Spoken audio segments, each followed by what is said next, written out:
Champions trophy final से पहले team India की टेंशन बढ़ाई इंडिया की कई सारी ताकत और कई सारी कमजोरियां सामने आई। ताकत तो भैया ठीक है, सबको पता होता है, लेकिन कमजोरियां, इन कमजोरियों पर न्यूजीलैंड वार कर सकती है और इंडिया की हार तय कर सकती है।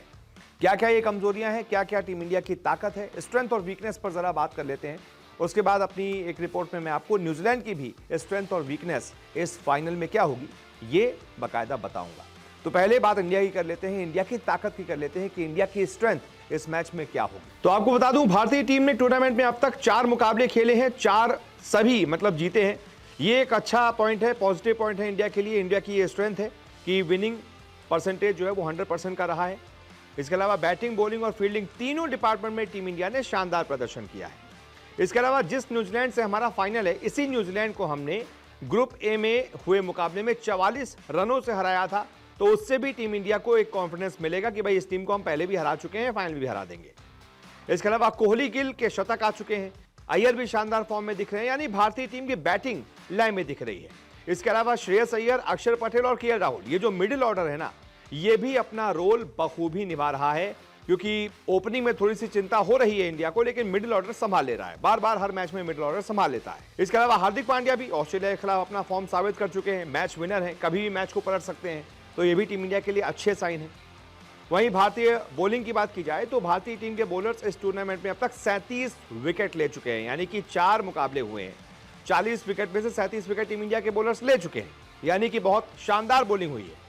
16 विकेट 23 गेंदबाजों ने लिए हैं, तो 21 विकेट स्पिनर्स के खाते में आए हैं। मोहम्मद शमी, वरुण चक्रवर्ती दोनों एक एक मैच में 5-5 विकेट ले चुके हैं, यानी कि 2 हमारे शूरवीर ये भी बॉलिंग से तैयार है। वहीं टॉप 5 गेंदबाजों में भारत के 2 गेंदबाज शामिल हैं, ये भी इंडिया की एक स्ट्रेंथ है। शमी 8 विकेट ले चुके हैं, वरुण 7 विकेट ले चुके हैं।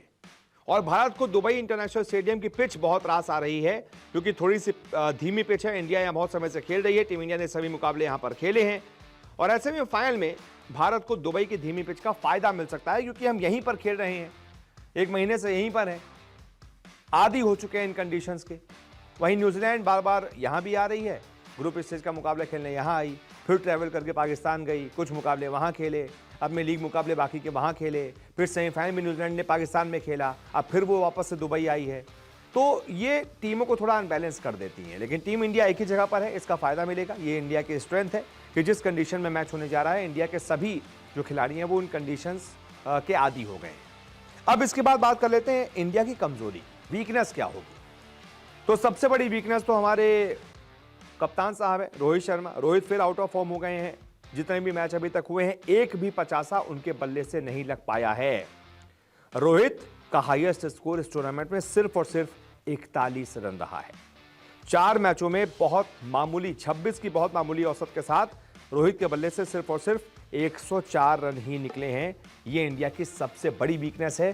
फाइनल में इसको दूर करना पड़ेगा, रोहित को स्कोर करना पड़ेगा। आगाज जब अच्छा होगा तभी अंजाम अच्छा हो पाएगा। नींव मजबूत देनी होगी रोहित शर्मा को।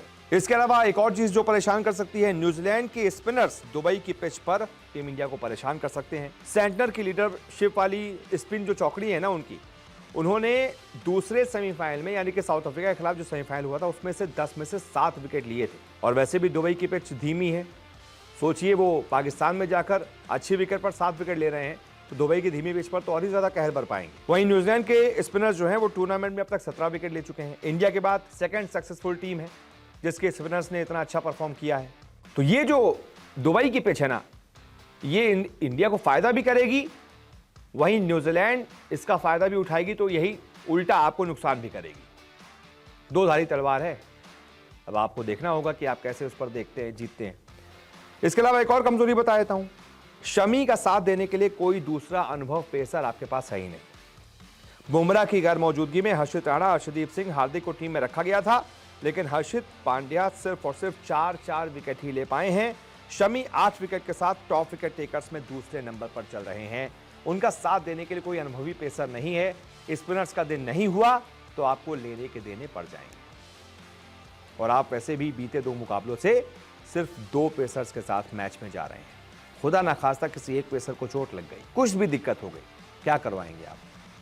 कोई आपके पास ऑप्शन ही नहीं है। तो ये थोड़ा सा इंडिया की एक वीकनेस है जिस पर न्यूजीलैंड वार जरूर करेगी। देखना दिलचस्प होगा कि इस मैच में टीम इंडिया की जीत होती है या हार होती है। हम तो ऊपर वाले से ही प्रार्थना करते हैं कि इंडिया की जीत हो। बहुत बहुत शुक्रिया इस रिपोर्ट को देखने के लिए। अब YouTube और Facebook के अलावा खेल की खबरों के लिए विजिट करें www.news24sports.in पर। खेल की दुनिया से रहें हर वक्त अपडेट।